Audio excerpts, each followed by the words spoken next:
qual é o limite do crescimento? Tu tá fazendo trabalho de casa, tu tá estudando, tu tá fazendo as práticas, só que tá lento ou tá faltando aquele salto. Ao longo dessa minha jornada de 15 anos agora quase de autoconhecimento, cara, eu consegui ver um padrão do que quase sempre tá travando esse crescimento e o que fazer para destravar e acelerar essa jornada. E hoje a gente vai falar sobre isso.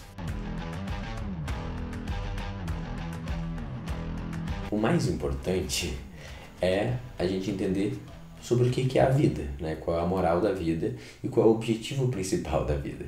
E eu chutaria, se tu não tá chegando agora, se tu já tá acompanhando aqui há um tempo os outros episódios, me acompanha no Instagram, provavelmente já tá um pouco ligado qual que é a minha visão, que é o seguinte, né? Como nós somos seres que têm a capacidade de pensar, e meio que só a gente tem a capacidade de fazer isso, provavelmente o pensar seja meio que a nossa natureza e quase a nossa função aqui, né? Só que daí pensar pra quê? Pensar sobre o quê? E pra mim o principal é, que tá escrito na entrada do templo de Delfos, né? As coisas mais antigas que a gente tem é conheça a ti mesmo, que é a vida de um filósofo. É aquela máxima que eu tô aqui para me conhecer e através disso conhecer o mundo. Então, já que eu posso entender melhor as coisas e me entender e entender a realidade, cara, é isso que eu tenho que fazer. Não é simplesmente ficar, derrubando árvore, acendendo meu foguinho, comendo meu coelhinho e ficar fazendo isso infinitamente. Não é só sobreviver. É me conhecer. Então, o autoconhecimento tá onde na minha lista de prioridades? Na primeira. Porque é isso que é a minha capacidade única como ser humano, então ele tá meio que dando a dica da minha função. É a ideia parecida que tem no mito do Santo Grau, né, do Charité de Troyes, que é a base do livro Ri, O Segredo da Psicologia Masculina, que é como a gente começa com os trabalhos da academia, quando eu faço mentoria com os homens, que o Percival, o personagem principal, ele vai crescendo, ele vira cavaleiro, ele consegue ser o cavalo, só que o que muda tudo na vida dele é quando ele entra em contato com um mentor, e o mentor fala, tá bom, cara, mas sabe qual é o objetivo de todo cavaleiro?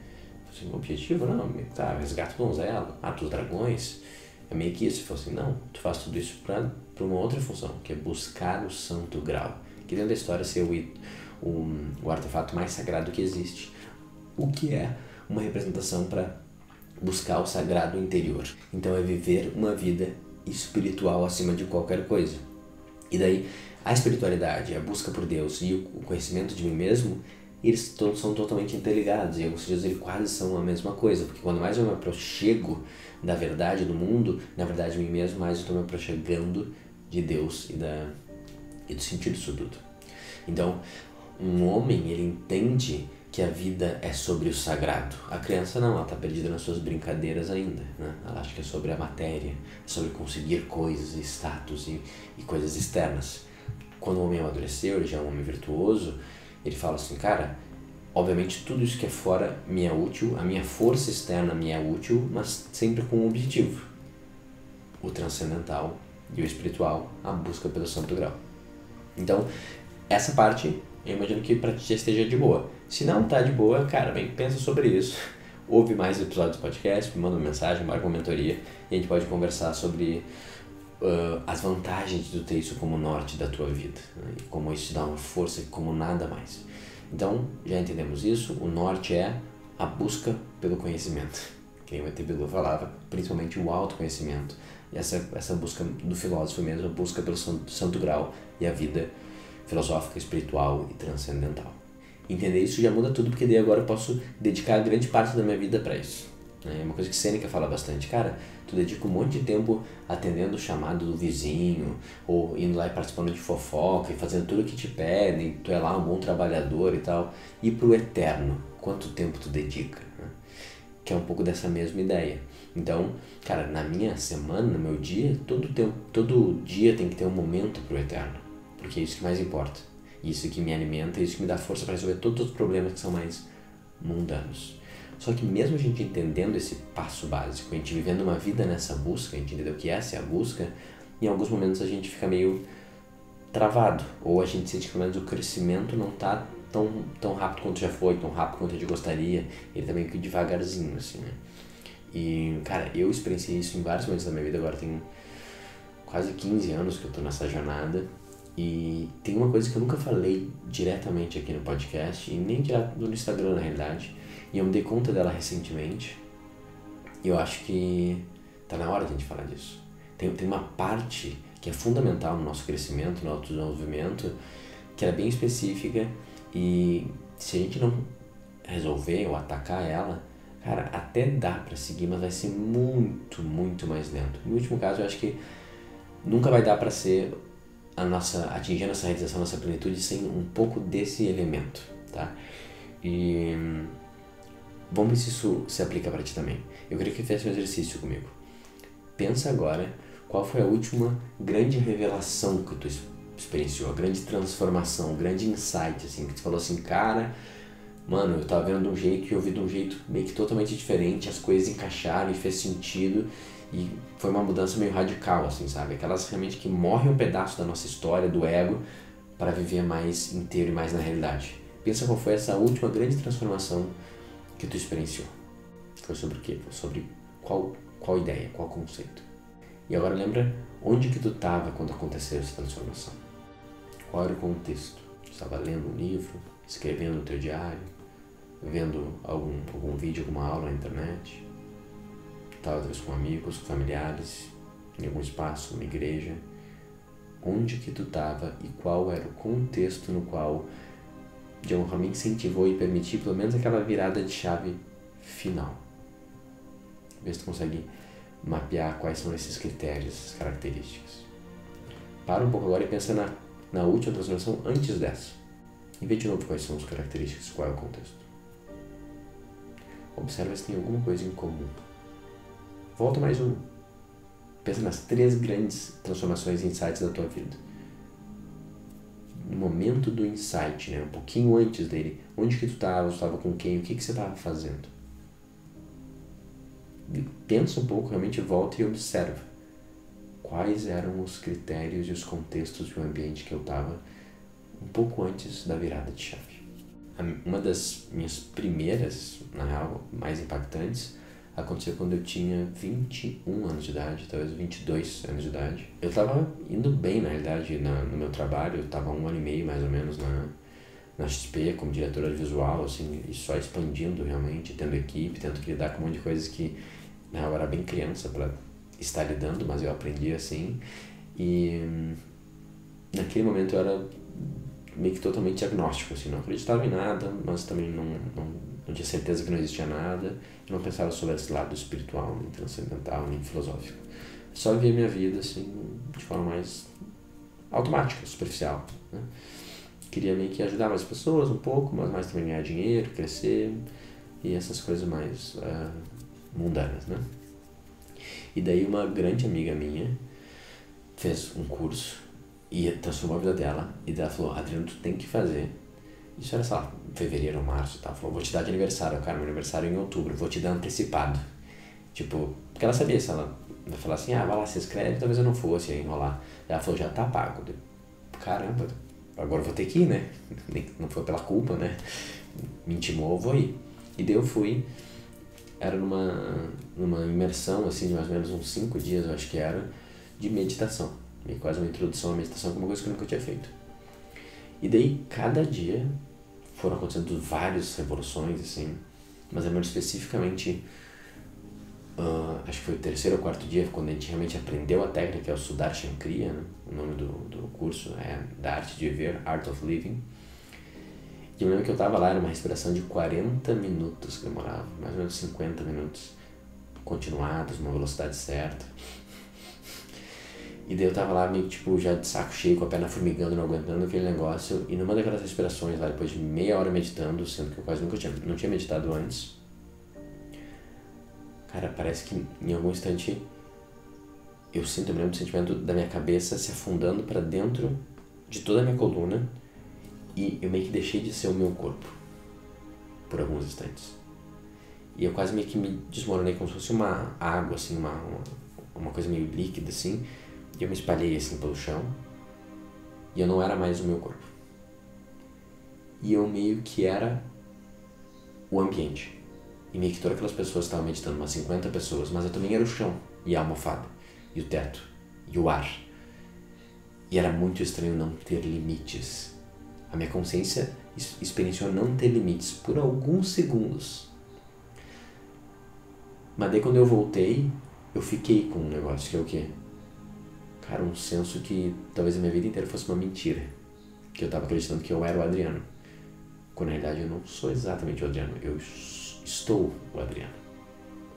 E foi uma coisa tão grande de expansão de consciência, cara, que eu fiquei com uma paz no meu coração que eu nunca tinha experienciado na minha vida. Como se tivesse realmente, tipo, eu já estou o tempo no meio da meio que voando e alguém me botou no chão, assim, e me aterrou. Minha vida, de repente, ela fez um sentido que eu nunca tinha visto. E daí, daquele momento em diante, que eu defini, eu preciso entender mais sobre a realidade, que eu não entendo absolutamente nada. E essa é a coisa mais importante. Quando eu falo, eu me apaixonei por Sofia e pelo mistério, e dediquei minha vida desde então a continuar mergulhando nisso, né? Então foi aquele momento, e essa amiga aqui, cara, de alguma forma eu devo minha vida a ela, né? Então esse foi o meu primeiro. O segundo foi uns, acho que sei lá, 3, 4 anos depois. Eu já estava meditando há um tempão, meditava todos os dias, tinha ficado já acho que um ano inteiro já sem beber nenhuma gota de álcool, tinha feito 60 dias sem açúcar também, tipo, eu entrei bastante naquelas sugestões de limpeza, de detox, assim, e tava vendo uma vida, tipo, com yoga todo dia, com Sudarshan Kriya todo dia, todo domingo eu ia no satsang, né, que a gente se unia em grupo, e eu via um pouco uma palavra, meditava em conjunto, cantava, e tava seguindo uma vida bem mais espiritualizada, vamos dizer assim, realmente buscando o santo grau por alguns anos. Já tinha feito outras experiências, outros retiros, mas aí teve um retiro que foi essa mesma amiga que me incentivou a estar mais na frente da jornada, que foi um retiro de silêncio. E era um retiro que a gente ficava 4 dias, onde não poderia falar nenhuma palavra. E nem comunicação verbal também, não verbal, né, gestual, nada disso. E cara, era lá em Angra, eu acho. Eu fui com a Pri, já conheci a Pri, né? A Pri eu conheci num desses cursos, né?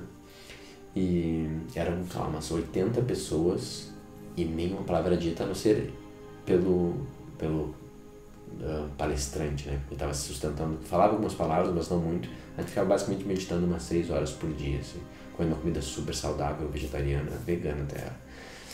E, cara, no final, né, do último dia, acho que foi no terceiro dia, que eu já estava, algo que eu nunca experienciei na minha vida, que é 48 horas sem falar nenhuma palavra, nem tentar me comunicar com ninguém, nem por olhar, que eu me dei conta de uma coisa. Primeiro, como gasta energia falar, cara. Mano, gasta muita energia. E como eu tô falando toda hora, a minha mente fica falando toda hora também. O fato de eu não falar, parece que a mente começou a parar de falar também. Ela diminuiu muito. E daí chega um momento, no intervalo do almoço, uma hora de almoço, que eu acabei um pouco mais cedo, e tu meio que fica sozinho, tu come com as pessoas, mas tu não tá muito com elas estão ali, é estranho sem conversar, né? E daí eu fui eu pegava um chazinho que tinha lá, e eu dava uma passeada no jardim, assim, com uma vista linda que tinha numa água, assim, né, que era de frente pro mar. Daí eu andei, sentei um pouco na grama, e nesse momento eu não tava meditando, mas eu tava já há muito tempo em silêncio, meditando por várias horas, e eu sentei na grama, bebi meu chazinho, botei o chazinho ali, e só sentei, assim. E daí naquele instante cessou qualquer ruído na minha mente. Eu estava experienciando um afastamento dos pensamentos, eles estavam mais longe, mas naquele instante eu vi que não tinha nenhum pensamento. E eu lembro que eu estava sentado assim, e era basicamente só assim, grama, água, nuvem. Só que eu não estava nem pensando isso, eu estava só realmente vendo a grama, a água e a nuvem, então eu não homologuei na minha mente. Eu só meio que só existia a nuvem, de repente eu olhei, só existia a água, só existia a grama e não existia absolutamente nada. Eu deixei de existir por alguns segundos. E daí eu me dei conta, eu falei, eu tô sem nenhum pensamento. E daí já voltou tudo. E cara, esses foram os 10 segundos, talvez tenha sido 20, vamos lá, mais pacíficos da minha vida. Foi tão forte esse sentimento da ausência total do pensamento, que é meio que a moral, a razão pela qual a gente medita, uma hora chegar lá, tipo, meio que chama isso também de samadhi, né? Tipo, tu começa a ver o mundo totalmente imerso no momento presente, então eu não tenho nenhum julgamento sobre o mundo, eu só estou no mundo. E experienciar isso de forma visceral, assim, cara, eu fiquei acho que 6 meses da minha vida com aquela energia carregando todos os dias, de tão forte que eu me reconectei, né? Porque eu saí da poluição diária que é estar pensando tudo toda hora. Cara, aquilo lá, tipo, de novo, foi um grande salto pra mim, assim. E por último, talvez o mais importante, assim, e nesse último tiveram vários, mas teve um que foi o mais marcante, foi num retiro de leitura de aura, né, de Piracanga. E não importa muito bem o que é leitura de aura e tal, a questão que o retiro, ele meio que te limpa energeticamente para te preparar para conseguir ler isso nos outros. Mas primeiro tem que conseguir ler isso em você, basicamente, que nem qualquer coisa, né? Menos a psicologia, né? Por isso que eu sou desconfiado um pouco da psicologia. Basicamente, eu posso só entender a mente do outro, não preciso entender a minha. Faz sentido isso.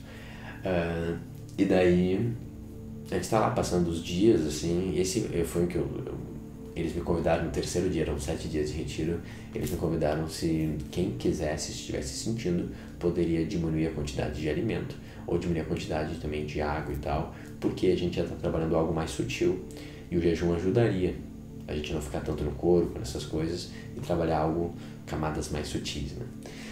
E eu falei, estamos tudo bem, eu vou fazer. Então a partir, acho que que é isso, segundo dia, eu comecei a falar, não vou comer mais nada. E foi passando, e cara, estava incluso a comida, né, nessa experiência, uma comida maravilhosa, feita todo dia fresca, assim, muito natural, muito gostosa, assim. E eu ficava olhando aquela comida, todo mundo comendo, tinha sobremesa também depois, e eu, tipo, não, vou tentar usar esse momento para me abrir, para limpar um pouco mais. Foram passando os dias, foi um pouco desafiador, e depois ela falou também, quem sentir pode experienciar ficar um pouco sem água também, porque a água acaba também ficando com a gente fica mais denso. E eu falei, eu vou experimentar ficar sem água também. No final dessa experiência, eu fiquei 5 dias sem comer nenhum alimento e 3 dias sem beber nenhuma gota d'água. O que é meio estranho, porque eu tinha ouvido falar que 3 dias sem água tu morre, né? E cara, eu não morri, né? Como você pode ver aqui, né? O que é estranho, mas também tu ouve história, tem lá na história de Yogananda, né? De caras que ficam, tipo, 30 dias, 60 dias sem comer nada, sem beber também, que ficam em cima do prego, em cima do fogo, eles conseguem transcender as coisas através do poder do pensamento. Então, o que é possível, o que não é, realmente começa a ficar... tu fica mais cético sobre o que a ciência define, quando tu começa a entrar no mistério e experienciar essas coisas, né? Mas, de novo, esse momento de leitura de aura, eu estava já no autoconhecimento há 10 anos, né? E no autoconhecimento como minha profissão principal, né? Curso atrás de curso, livro atrás de livro, grupo de estudo, tipo assim, eu e a Pri, a gente era os loucos monge de não parar de trabalhar isso, e todo dia a gente falava sobre psicologia, sobre conhecimento, porque essa é a nossa vocação, né? Essa é a nossa paixão, né? Então, não é fazer o negócio que resolve, mas com o tempo de trabalho tu vai tendo esses momentos, assim, né? E realmente eu perdi um pouco de peso, mas também nada demais, quase tudo é água que tem, né? Tem muita gordura, né? Tem muita água no músculo, assim, e recuperei rápido depois, acho que uns 3, 4 quilos que eu perdi. E daí no meio dessa experiência, de a gente fazendo um monte de investigações e meditações, e eu ainda em jejum, assim, total, por 3 dias, chegou um momento que a gente estava trabalhando uma energia mais primal e física, da sustentação e do dinheiro. E naquela época eu era incomodado com o negócio do dinheiro e do capitalismo, eu era bem mais marxista, assim, naquele momento, assim, ficava incomodado com a injustiça do mundo. E daí a gente foi conversando e uma hora eu fui me permitindo, assim, eu senti, assim, e eu falei assim, cara, eu tenho raiva, eu tô indignado, não tá justo e tal. Me incomoda isso, né? E a professora falando, mas por que não tá justo? Qual que é o problema nisso? E a professora faz o trabalho de Sócrates, né? Tipo, qual é o problema de existir um mendigo? Qual é o problema de alguém que está passando fome?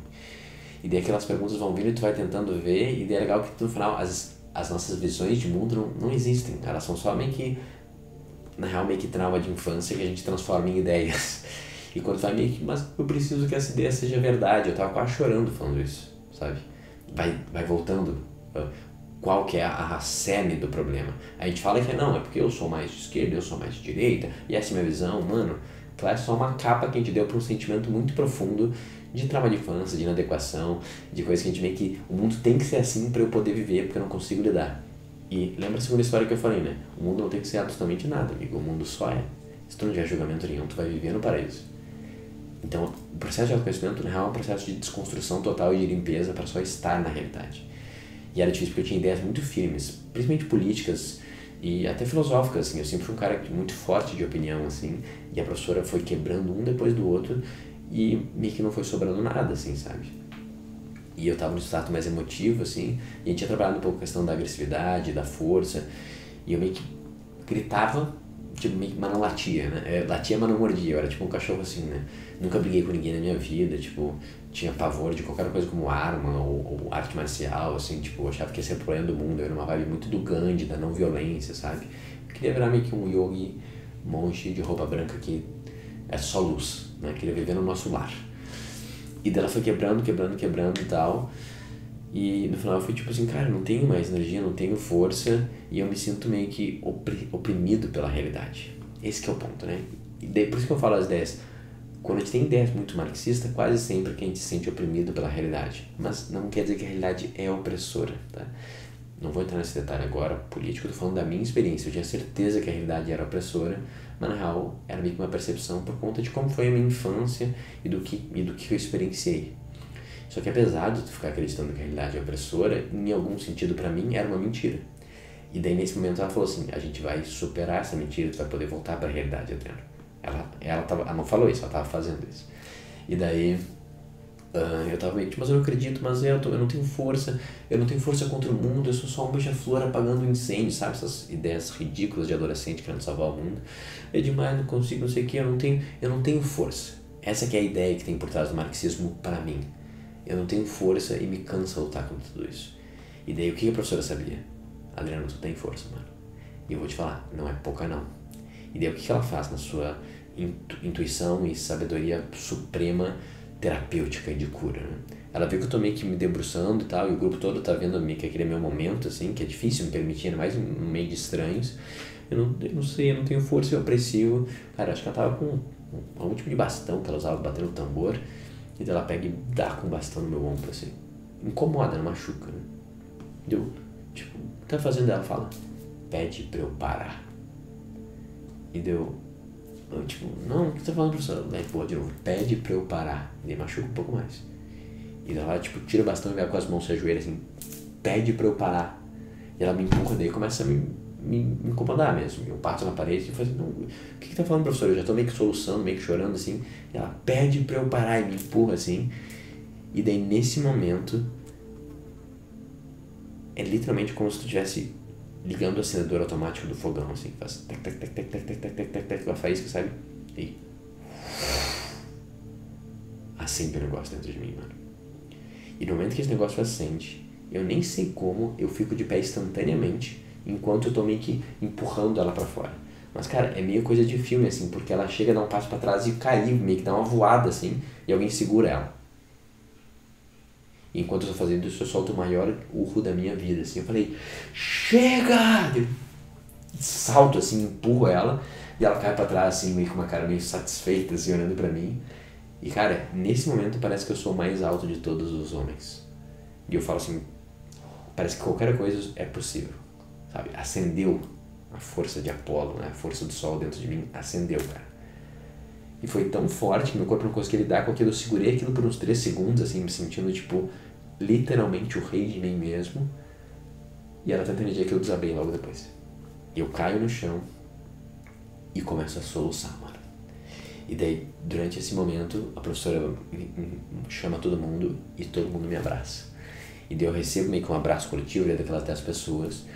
Eu só continuo chorando, me sentindo totalmente seguro, liberto e potente.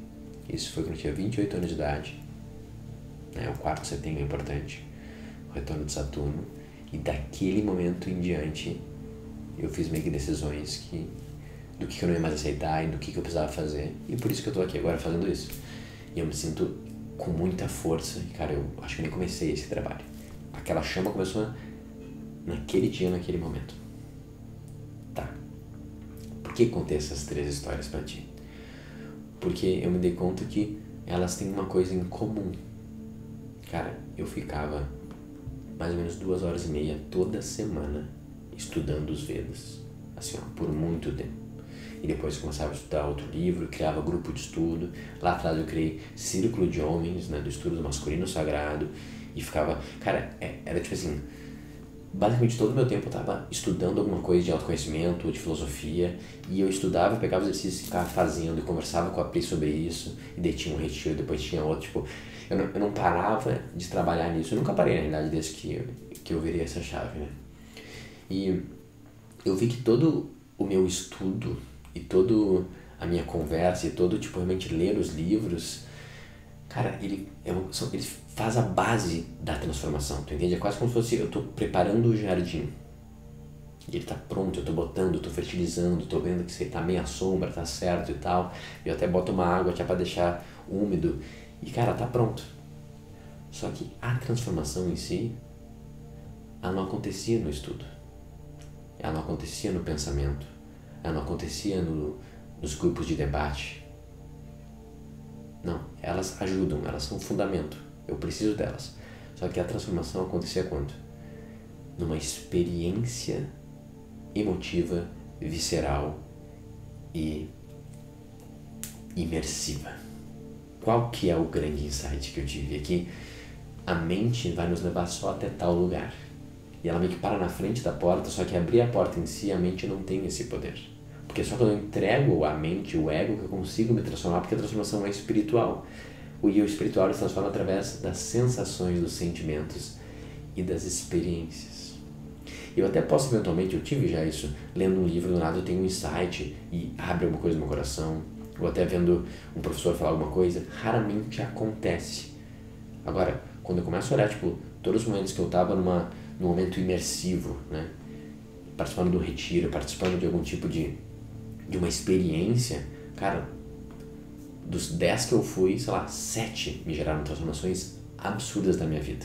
Agora, das 300 aulas que eu fiquei lendo, livros que fui estudando, devo ter tido 3 momentos de transformação durante o momento de estudo. Isso faz sentido porque a vida, ela não é conceitual e mental. A vida é vivida, e ela é vivida através dos sentimentos e das emoções.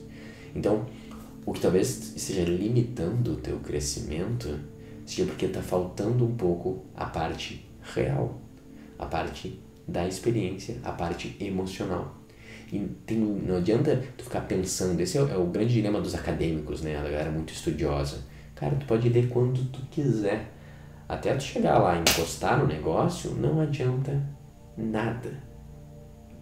Ele te prepara. Eu acho que quanto mais eu estudo, mais eu posso aproveitar os momentos de transformação. Realmente tem mais chance de vingar a semente. Mas a semente é plantada numa experiência real, física e imersiva. Cara, pra mim foi assim em vários momentos da minha vida, e quando eu falo com meus amigos, né, que fazem essa jornada também, eles falam a mesma coisa. Eles continuam meio que buscando através do estudo, eles sabem que é importante o estudo, mas, cara, tem um limite de tempo que eu posso ficar sem entrar no desconhecido, desligar a mente e ir pra uma experiência real e visceral. A transformação só acontece no corpo, na emoção, e não na mente. Faz sentido? Quando tu pensou nas 3, tu conseguiu ver que tinha um contexto, uma experiência por fora, e não era só ideias e um estudo de livro ou uma aula que tu estava vendo? Cara, eu acho que eu já tinha entendido isso, mas ficou muito claro pra mim recentemente. E, obviamente, o que ajudou a ficar claro, né? Porque agora, não sei se tu viu, eu vou fazer a minha primeira imersão, focada exclusiva só pros homens virtuosos, né? Então, quando eu fui criando essa experiência, lembrando de tudo que eu aprendi, eu me dei conta, falei assim, cara, aqui que tá o pulo do gato, essa é a chave, né? E quase numa ideia, putz, eu podia ter feito isso antes, mas tudo é perfeito, acho que eu tinha que preparar melhor o terreno antes, eu tinha que me sentir mais firme também para fazer isso, e essa é a hora. Mas acho que vai ter um limite de quanto tu que seja um seguidor meu, ou até um homem virtuoso que tá na academia ou que tá na mentoria, que a gente pode ficar se encontrando, e eu dando aula, e eu dando livros para você estudar, e fazendo exercíciozinhos, o quanto que aquilo vai te ajudar a dar o próximo passo, quando de repente em um final de semana, de forma totalmente desconectada do celular, imersiva na natureza, com um grupo de pessoas alinhadas, fazendo as práticas, pode virar a chave que demorar talvez 10 anos de estudo. Cara, eu realmente acredito nisso porque eu experienciei isso. E é basicamente nessa ideia que eu desenhei também essa experiência. E eu vou te falar, eu quero cada vez mais ir para isso, porque eu tô vendo a importância do físico, do corpo e do emocional, e não só dos conceitos e da filosofia e das ideias. Então, se tu é um homem virtuoso, né, que é um mentorado meu, em grupo ou não, que tá me ouvindo aqui, cara, talvez essa imersão seja o momento de acelerar esse negócio. A gente tem já o grupo fechado, a gente tem ainda algumas vagas, então, cara, se tu tá sentindo, se fez sentido isso que eu falei pra ti, corre lá enquanto há tempo, me manda mensagem e vamos ver se a gente consegue te botar nessa primeira imersão. A primeira imersão ela vai ter uma coisa especial, porque, cara, só vai ter uma que é a primeira, né? Ela vai ter aquela assim, a energia foi aterrada agora, né, com esses primeiros homens pioneiros. Ela também obviamente vai ser a mais barata de todas, né, porque eu estou descobrindo as coisas, vou ter mais erros, não vai ser impecável, e quanto mais ele vai fazendo, mais vai aumentar o valor. Então, cara, se isso tocou em ti, se tu tá com essa sede de encostar nas pessoas, sentir a transformação, sentir o poder de homens em conjunto e da tribo, né, e de ir pro corpo para virar essas chaves, cara, vamos participar da A Soberania, a primeira imersão do Homem Virtuoso. Vai acontecer agora 26, 27, 28 de maio e vai ser incrível. Se tu tá vendo isso depois, ou se tu é um mentorado meu, cara, faz o tema de casa antes, estuda uns livrinhos, entra na academia e daí quando chegar a tua hora, de repente entra na imersão também. Mas é importante talvez pensar que, cara, faz muita diferença uma coisa física e sentimental e visceral. Faz muita diferença, mano. Então é isso. Quer saber mais sobre a Academia do Homem Virtuoso? Eu vou abrir mais uma turma provavelmente daqui a pouco. Então também me manda uma mensagem, entra na lista de espera que já está bem grande, então depois quando for abrir nem vai ter mais vaga, mas corre lá para garantir pelo menos na próxima turma daqui uns 8 meses que eu vou abrir. Eu acabo abrindo uma por ano quase, uma a cada 6 meses no máximo. Foi um prazer estar com você até aqui, espero que isso aqui tenha feito sentido para ti. Eu me compartilhei, me abri do jeito que eu não abri tanto sobre uma experiência mais profundas, mas eu sinto que era importante para passar essa mensagem, né, do valor que tem o físico, o corpo e a experiência visceral. Se tem um amigo que é muito cabeçudo e tá muito nas ideias, assim, cara, de repente manda isso para ele, só para lembrar que o que importa não é o treino, o que importa é o jogo. E o jogo acontece na vida real e na vida física. Então, uma hora a gente tem que nem o Marco Aurélio fala, soltar os livros e ir pra batalha. Espero que tenham um ótimo resto do dia e até a próxima.